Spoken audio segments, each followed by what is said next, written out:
Tous nous rencontrons des moments difficiles dans la vie, nous avons tous nos propres douleurs et traversons des situations compliquées. Mais ceux qui en sortent victorieux sont ceux qui refusent de laisser la douleur, l'échec ou les obstacles déterminer qui ils deviennent. Si vous vous sentez découragé ou envisagez d'abandonner, si vous attendez des changements mais ne voyez que le temps passer, rappelez-vous que ce dont vous avez le plus besoin est sur le bon chemin. Et vous n'avez pas besoin de changer qui vous êtes pour le trouver. Vous devez juste vous positionner pour le voir. Nous affrontons tous nos propres moments difficiles, luttons, traversons des jours sombres et avons des chapitres sombres dans nos histoires. Sans ces moments difficiles, sans adversité, sans défis, sans lutte, comment construirions-nous notre foi? Comment deviendrions-nous forts? La douleur est pour notre croissance ce que l'eau est pour une graine, c'est le point de départ de tout. Il est facile de sourire lorsque le soleil brille, facile de croire quand le temps est beau et qu'il ne pleut pas. Mais quand les tempêtes frappent notre vie, qui sommes-nous vraiment quand notre foi est mise à l'épreuve? Qui devenons-nous quand nous traversons des moments difficiles? Les temps difficiles ne durent pas éternellement.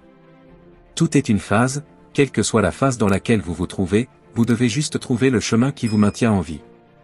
Ce n'est pas le monde, ce ne sont pas les circonstances, ni même les opinions des autres qui vous battent, c'est vous qui vous battez. C'est la bataille la plus difficile à laquelle vous ferez face. Parfois, votre plus grande douleur peut conduire à votre plus grand gain. La vraie force ne vient pas de ce que vous êtes capable de faire, mais de la capacité à surmonter ce que vous pensiez impossible. À certains moments, lorsque vous vous retrouvez dans l'obscurité, dans un endroit où il n'y a pas de lumière visible au bout du tunnel, vous pouvez sentir que vous n'avez plus la force de continuer, que vous êtes prêt à abandonner.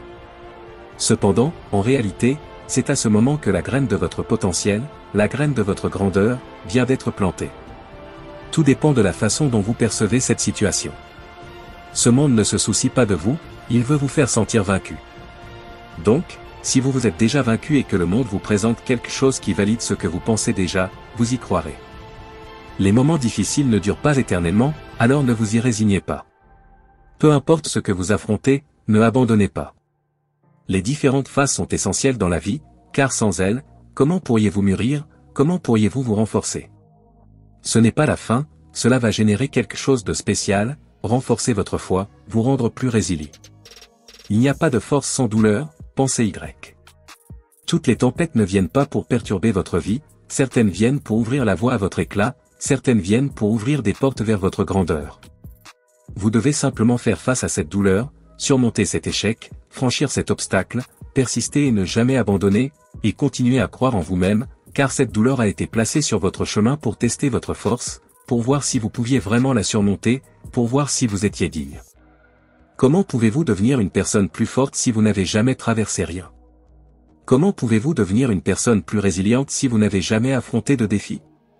Il y a un but plus grand que la douleur. Tout ce que vous traversez, quand je traverse quelque chose, je pense, si Dieu m'a libéré de cela, je sais qu'il me libérera de cela. Si Dieu m'a aidé à surmonter cela, je sais qu'il m'aidera à surmonter cela. Ce que j'ai appris dans ma vie, c'est que parfois, ce que vous voulez est exactement ce dont vous n'avez pas besoin. Dieu sait ce qui est mieux pour vous. Souvent, Dieu permet que vous perdiez des choses pour que vous puissiez vous rapprocher de lui. Souvent, il permet que vous touchiez le fond pour en faire le roc de votre vie.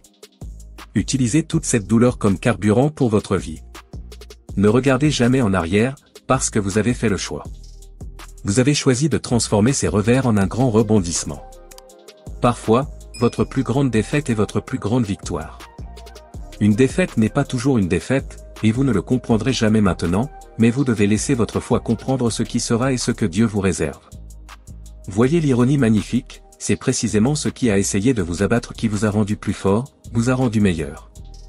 Il y aura de la douleur, il y aura de la souffrance, mais si vous choisissez de grandir avec chaque obstacle que vous rencontrez, viendra le jour où toute la douleur, toute la souffrance, vaudront plus que tout.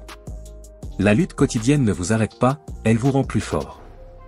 Je comprends que les choses sont difficiles, je sais qu'elles ne sont pas faciles, et je ne vous demande pas d'ignorer cela ou de faire semblant que cela n'arrive pas. Je vous demande de trouver, au milieu de tout cela, cette seule chose qui vous mènera jusqu'à demain. Trouvez le courage de dire oui, cela fait mal, mais je vais quand même trouver un moyen, je vais toujours le faire. Parce qu'à la fin de la journée, vous ne vous souviendrez pas de ce qui vous a fait mal ou de ce qui s'est mis en travers de votre chemin, mais vous vous souviendrez de ce que vous avez fait à ce sujet. C'est dans vos actions quotidiennes, dans la façon dont vous affrontez les défis, que vous construisez votre histoire et définissez qui vous êtes. Chaque pas vers le dépassement, chaque choix fait avec courage et détermination, contribue à façonner votre caractère et à renforcer votre parcours. Alors, au lieu de vous attarder sur ce qui vous a blessé, concentrez-vous sur la façon dont vous avez réagi et sur le chemin que vous avez choisi de suivre.